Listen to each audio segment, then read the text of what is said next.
আগেকার সময়ের সব রান্নাগুলো হারিয়ে গেছে, সেই পুরাতন রান্নাগুলো, আগেকার সময়ের রান্নাগুলো, তাই তুলে ধরার চেষ্টা করছি খুব সাধারণভাবে।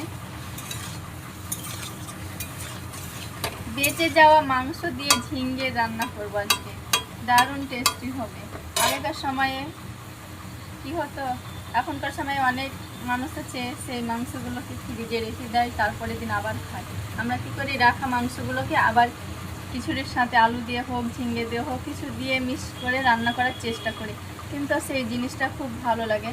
আপনাদের হয়তো অনেকেরই ভালো লাগে, অনেকেরই আবার ভালো লাগবে না। কিছুটা অল্প মশলা দিয়ে দেবো। প্রথমে ধনিয়া গুঁড়ো দিয়ে দিলাম, লঙ্কা গুঁড়ো, কারণ মাংসতে তো সব রকম মশলা আছে, শুধু একটা আদা রসুনের পেস্টও দেওয়া আছে। এখানে বেরেস্তা দিয়ে শুধু এটা তেলে ফেলে নিলাম, একটু সামান্য কষিয়ে নেব। কিছুটা জল বেরোবে ঝিঙে থেকে, আর জল লাগবে না। ভালো করে কষানোর পরে মাংসটা দিয়ে আরও কিছুক্ষণ কষিয়ে নিয়ে চাপা দিয়ে রেখে দেবো 5 মিনিটের জন্য, তাহলে আমার রেসিপিটা একদম পারফেক্ট হয়ে যাবে।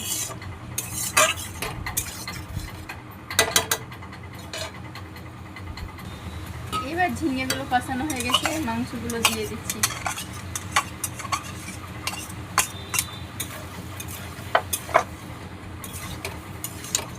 আমার কিন্তু বেশ ভালো লাগে ঝিঙে দিয়ে বড় যদি রান্না করেন, কিন্তু দারুণ লাগে। ঝিঙের সাথে অনেক কিছুই কিন্তু রান্না করে খাওয়ানো যায়, কিন্তু মাংসটা দিলে পরে আরও টেস্টটা অন্যরকম একটা স্বাদ চলে আসে, ভীষণভাবে ভালো লাগে আমার। কিছুক্ষণ চাপা দিয়ে দিয়ে কষিয়ে নিব, তাহলেই আমার ঝিঙে রান্না রেডি। দেখুন কত সুন্দরভাবে তেল বেরিয়েছে।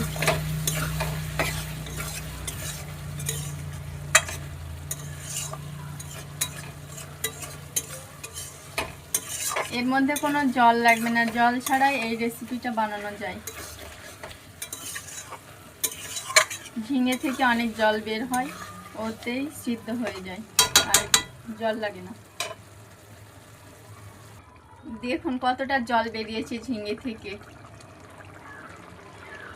এখন জলটা মরা পর্যন্ত অপেক্ষা করতে হবে, ঢাকা দিয়ে রেখে দেব, একদম গা মাখো মাখো ঝিঙেটা থাকবে।